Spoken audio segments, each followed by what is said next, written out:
तो अभी तक अपन ने जो भी चीजें देखी है उसका जो मेन एंड काम होता है ना वो होता है अपना जैसा रेंडरिंग करना। रेंडरिंग करना मतलब क्या है कि हमने जो भी चीज बनाया है 3D में उसको अपन एक 2D फ्रेम के अंदर लाते हैं और वो थोड़ा सा रियलिस्टिक व्यू में दिखता है ना। तो उसको अगर रियलिस्टिक दिखाना है तो उसके लिए हम लोग रेंडर यूज करेंगे। 3ds मैक्स में जैसे अपना रेंडर होता था, अलग से एड ऑन लगता था, सेम इसमें भी ऐसा ही होता है। हम लोग एक अलग से एड ऑन भी लगा सकते हैं अगर लगाना चाहो तो, नहीं तो इसका इनबिल्ट जो रेंडर आता है वो भी काफी अच्छा है, वो भी आप यूज कर सकते हो। जैसे अभी सामने अपना ये जो हाउस है वो बंगलो बना हुआ है, अगर मैं इसको यहाँ से एक बार शेडेड व्यू में कर दूं, ठीक है, यहाँ नीचे से, तो ये अभी अपना हाल फिलहाल ऐसा दिख रहा है। अगर इसी व्यू को आपको अगर रेंडर करना है तो ऊपर यहाँ पे व्यू में जाना है हमको, ठीक है, और व्यू में जाने के बाद हमारे पास यहाँ आता है रेंडर, ठीक है, जिसके लिए शॉर्टकट है RR, 2 बार R दबाना है ना। तो अगर हम उस पर क्लिक करते हैं तो हमारे सामने एक पॉपअप बॉक्स आएगा, ये एक ऐसा छोटा सा बॉक्स आ गया। इस बॉक्स के अंदर बहुत सारी सेटिंग्स हैं, ठीक है। सबसे फर्स्ट ये है कि एक तो रेंडर करना है तो आप रेंडर की बटन दबाओगे। रीजन मतलब होता है, अगर मैं रीजन दबाऊंगा ना तो रीजन मतलब एक छोटा सा रीजन बन जाएगा जिसके अंदर हमारा पूरा का पूरा कॉन्डो यूनिट है, जो पूरा का पूरा घर है वो सिर्फ उतने ही पोर्शन को क्या करेगा, रेंडर करेगा, ठीक है। फिर यहाँ पे होता है मेनली दैट इज सेटिंग्स। यहाँ पे लिखा हुआ choose a render quality setting, मतलब अगर मैं इसको क्लिक करूँ तो आपको न्यू जस्ट ड्राफ्टिंग के लिए चाहिए, किसी को जो शो करना है या आपको देखना है कि कैसा दिखेगा, या थोड़ी सी मीडियम क्वालिटी रखनी है, हाई रखनी है, बेस्ट रखनी है, कस्टम और एडिट आप अपने हिसाब से भी कुछ पिक्सल्स एडिट कर सकते हो। जैसे अब इनमें टाइम भी उतना ही लगेगा, ठीक है ना। अगर आप हाई क्वालिटी पे जाके करोगे तो नो डाउट रेंडर को होने में टाइम लगेगा, ठीक है। अभी मैं टाइम बचाने के लिए ड्राफ्ट पे रखता हूँ, मतलब सिंपली रेंडरिंग करते हैं अपन लोग। इसमें रेजोल्यूशन आता है screen and printer resolution. Printer पे क्या होता है आपका डॉट पर इंचेस चलता है कि कितना क्वालिटी रखना है आपको, तो अब वहां पे आपका डॉट पर इंचेस आपके हिसाब से सेट कर सकते हो, नहीं तो आप स्क्रीन रखो, स्क्रीन मतलब जो स्क्रीन पे है उतना आपको मिल जाएगा रेजोल्यूशन, ठीक है। दोनों करके देखना, टेस्ट करके देखना कैसे क्वालिटी मिलती है, उस हिसाब से अपने लिए बेस्ट चूज कर लेना। मैं भी हाल फिलहाल स्क्रीन रखता हूँ। यहाँ पे इसकी साइज आ रही है कि इतने पिक्सल बाय इतने पिक्सल का बनेगा, अराउंड 1.9 MB की फाइल बनेगी, ये ऐसा एक अंदाजा लगा रहा है। लाइटनिंग कैसी रखनी है, यहाँ पे स्कीम आ रही है, अगर इस पर क्लिक करो तो हमारे पास बहुत सारी स्कीम है। ऊपर की 3 है एक्सटीरियर एक्सटीरियर एक्सटीरियर, नीचे की इंटीरियर इंटीरियर इंटीरियर। ये इंटीरियर वाली तब काम आएगी जब अपन इंटीरियर में कहीं रेंडरिंग कर रहे हैं, ठीक है, और एक्सटीरियर की काम आएगी जब अपन एक्सटीरियर कर रहे हैं। अब देखो एक्सटीरियर में फर्स्ट है सन ओनली, मतलब ये घर जो भी दिखेगा ये बाहर इनका एक डिफॉल्ट लाइटनिंग लगा रहता है रिवर्ट का, ठीक है, वो अपन को दिखता नहीं है, it is kind of an default, तो उसकी वजह से ये कैसा दिखेगा उस हिसाब से ये रेंडर कर देगा घर को, ठीक है ना। मतलब घर उस उजाले में कैसा दिखेगा, सिंपल एज दैट। फिर एक्सटीरियर सन एंड आर्टिफिशियल, ये अपन लोग कब यूज करेंगे, सन एंड आर्टिफिशियल। आर्टिफिशियल मतलब अपने घर के आसपास कोई पोल लगा रखे हैं, उस पर लाइटनिंग लगा रखी है, या घर के अंदर लाइट जल रही है, आप थोड़ा सा इवनिंग या सनसेट का टाइम का कुछ रेंडर बनाना चाहते हो, तब ये चीज काम आ जाएगी कि घर के इंटरनल भी आपको दिख जाएगी थोड़ी बहुत और आपको बाहर का भी दिख जाएगा, तो वो सन एंड आर्टिफिशियल में होता है। एक्सटीरियर आर्टिफिशियल ओनली, ये रात के लिए, रात में जब घर के अंदर लाइट जल रही है तो घर कैसा दिखेगा, तब हम लोग एक्सटीरियर आर्टिफिशियल ओनली कर सकते हैं, तब रेंडर एक्सटीरियर होगा पर घर की सिर्फ इंटरनल लाइट्स चल रही होगी, ऐसा, ठीक है। तो अभी हमारे इंटरनल लाइट्स तो है नहीं, हमारा तो सन ही है, तो मैं एक्सटीरियर सन ओनली रखता हूँ।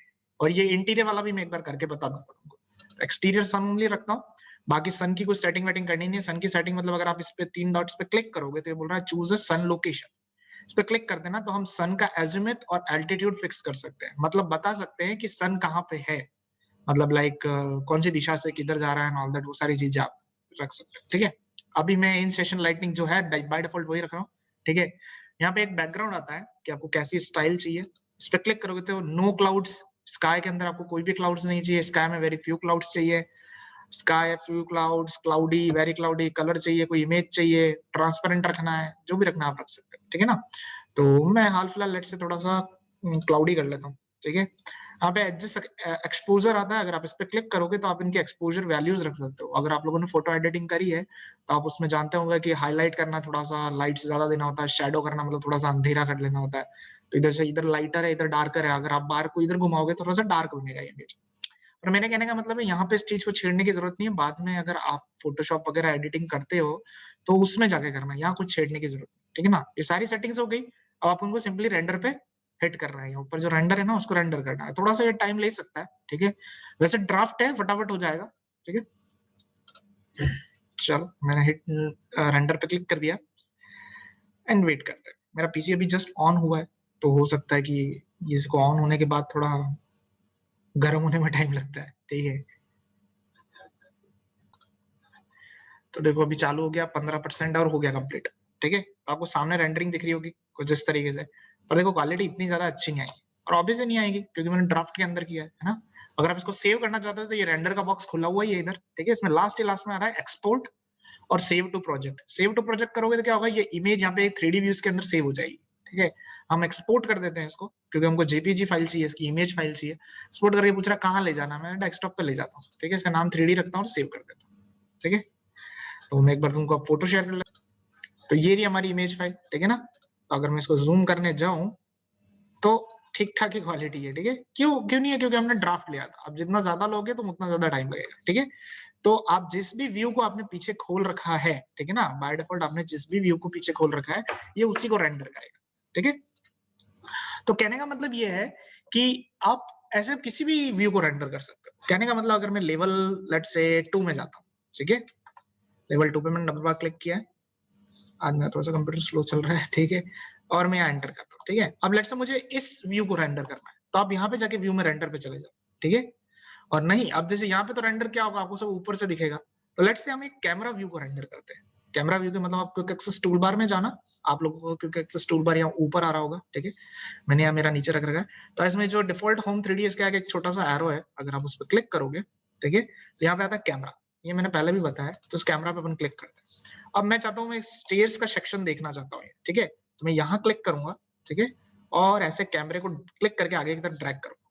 ठीक है, मैं यहाँ आगे तक देखना चाहता हूँ। ठीक है, और वहां आगे क्लिक छोड़ दूंगा। जैसे मैं क्लिक छोड़ूंगा मेरे को मेरा व्यू दिख जाएगा। ठीक है, और मेरे को स्टेयर थोड़ी अच्छे से देखनी है, मतलब यहाँ से जो नीचे स्टेयर जा रही है वो भी देखनी है और जो ऊपर जा रही है वो भी देखनी है। तो ऊपर वाली तो हमें दिख रही है पर नीचे वाली नहीं दिख रही। तो देखो इसके साइड में एक टॉगल, छोटे छोटे सर्कल्स हैं ब्लू कलर के, आप इनको खींच के क्या कर सकते हो, थोड़ा बड़ा कर सकते हो। ठीक है ना, जैसे लेट्स से मैं इनको थोड़ा सा एडजस्ट कर लेता हूँ। आपको जितने एरिया का रेंडर चाहिए आप उस हिसाब से ले सकते हो। ठीक है, कुछ इस तरीके से। सिमिलरली इसको मैं हल्का सा और नीचे कर देता हूँ। ठीक है, अरे मेरे भाई ऐसे, और हल्का सा, जैसे जितना आपको एडजस्ट करना है मतलब आप उतना एडजस्ट कर लो। अब इधर दीवार आ रही है तो इसका कोई सेंस नहीं है, तो मैं कुछ छोटा कर देता हूँ और ऊपर भी ज्यादा कोई दिक्कत नहीं। ठीक है, अब लेट्स से इसको मुझे रेंडर करना है तो एक बार मैं इसको शेडिंग में देख लेता हूँ। ठीक है, यहाँ से नीचे जाके शेडेड में, तो समथिंग लाइक ऐसा दिखेगा। अब ध्यान रखना हमारे इंटीरियर लाइटनिंग नहीं है इस बार। इंटीरियर लाइटिंग मतलब घर के अंदर कोई लाइट नहीं है तो अंधेरा आएगा एक तरीके से। तो देखते हैं करके, व्यू में जाते हैं, रेंडर पे क्लिक करते हैं। ठीक है, रेंडर है और ड्राफ्ट ही रख रहा हूं मैं भी हाल फिलहाल, और एक्सटीरियर सन ओनली रखता हूँ कि बाहर सन की वजह से यहाँ कैसा रहेगा। ठीक है ना, बाकी सारी चीजें मैं सेम रखता हूँ और मैं इसको रेंडर कर देता हूँ। ठीक है, लेट्स सी कैसी इमेज बनती है।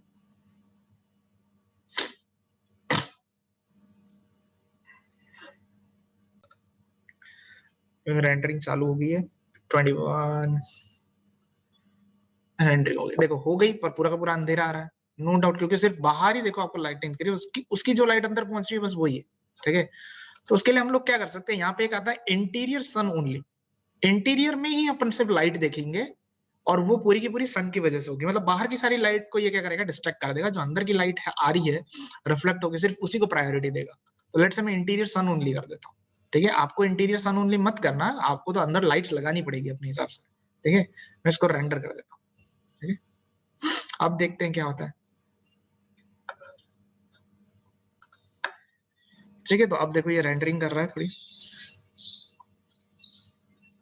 अब थोड़ा अच्छे से आया। ठीक है ना, तो आप देख सकते हो जो बाहर की जो सनलाइट है उसी को इसने प्रायोरिटी दी है, जो अंदर की तरफ रिफ्लेक्ट हो रही है। अब अगर आपको अंदर लाइट लगानी है तो आप अंदर से लाइट्स बहुत सारी आपको मिल जाएगी। ठीक है ना, आपका अगर पास फैमिलीज पड़ी है तो फैमिली से लाके आप इन रेस्पेक्टिव पोजीशंस में लाइट को लगा सकते हो और उनकी वजह से फिर आपको अंदर रेंडरिंग दिखेगी जो कि ज्यादा अच्छी होगी। ठीक है, आप इस फोटो को वही एक्सपोर्ट करके अगर अच्छी क्वालिटी में करना है तो आप इसको मीडियम हाई वगैरह में कर लो। ठीक है, और फिर आप उसको एक्सपोर्ट कर दो, फोटोशॉप में जाके एडिट कर दो, अपने क्लाइंट को दिखाना तो क्लाइंट को दिखा दो, सिंपल सी बात। ठीक है ना, इसको हर तरीके से आप रेंडर कर सकते। एक रेंडरिंग का तरीका और बताता हूँ, ठीक है, वो बहुत सारा आजकल मार्केट में चल रहा है। ठीक है, तो मैं बताता हूँ। हम 3D व्यू में जाते हैं, सिंपली 3D व्यू में गए और इधर साइड में प्रॉपर्टीज के अंदर अपन लोग सेक्शन बॉक्स पकड़ते हैं। मैंने पहले सेक्शन बॉक्स बताया है, यहाँ पे आता है ये सेक्शन बॉक्स, इसको चेक लगा दे। ठीक है, तो सेक्शन बॉक्स आ जाएगा, हमारे पूरे घर के आसपास एक बॉक्स बना हुआ आ जाएगा। यहाँ पे एक टॉगल है अप डाउन वाली बटन, तो डाउन वाली बटन से मैं क्या करता हूँ, इसको काट देता हूँ। मैं मेरे क्लाइंट को दिखाना चाहता हूँ कि इस टॉप फ्लोर के ऊपर उनको उनका घर कैसा दिखेगा, मतलब उस घर का क्या प्लान होगा, क्या लेआउट होगा, मैं वो दिखाना चाहता हूँ। ठीक है, समथिंग लाइक दिस। आपको जैसे भी आपका कट लगाना है उसे लगा दो। और उस हिसाब से आप दिखा। ये अभी मार्केट में आजकल बहुत चलता है, जो बड़े-बड़े कॉन्ट्रैक्टर्स हैं जो अपने फ्लैट का जो पोर्टफोलियो बनाते हैं और शो करते हैं, तो उस टाइम ऐसे कट करके दिखाते हैं कि, और फिर अंदर थोड़ा सारी चीजों को अच्छा रखते हैं वो, no doubt, that is like sofa वगैरह सब रखते हैं। अपना तो अभी खाली है, पर कोई बात नहीं, आप रख देना और मैं उसको रेंडर करने का तरीका बता रहा हूँ, ठीक है ना। तो आपको जो भी व्यू रखना है वो व्यू रख दो और फिर व्यू में चले जाओ, ठीक है, और फिर रेंडर में चले जाओ, उसको रेंडर कर दो, सिंपल सी, ठीक है। एक्सटीरियर सन ओनली ही रखा है मैंने, ठीक है, क्योंकि हमने वैसे ही कट लिया है पूरा का पूरा, है ना, तो उसमें से हो जाएगा। वेट करते हैं जब तक चालू हो रेंडरिंग। हाँ, मेरा कंप्यूटर बहुत स्लो चल रहा है, ठीक है। तो ये कुछ इस तरीके से अपना रेंडर करके दे देगा, है ना। तो जितना तुम क्वालिटी अच्छा रखोगे उस हिसाब से तुम्हारा रेंडरिंग रहेगा, ठीक है। थोड़ा ज्यादा अच्छा रखना क्वालिटी, तो उस हिसाब से होगा, है ना। It is looking quite good. और शेडोज वगैरह भी आ रही है, जो भी अच्छा लग रहा है। अगर तुम इनमें फर्नीचर वगैरह रख दोगे और अच्छा रेंडर आएगा, ठीक है ना। इसको फिर सिंपली एक्सपोर्ट करके जहाँ पे भी एडिट करना है, किसी बुक में डालना है, जैसे भी पैम्पलेट में डालना, वहां डाल सकते हो।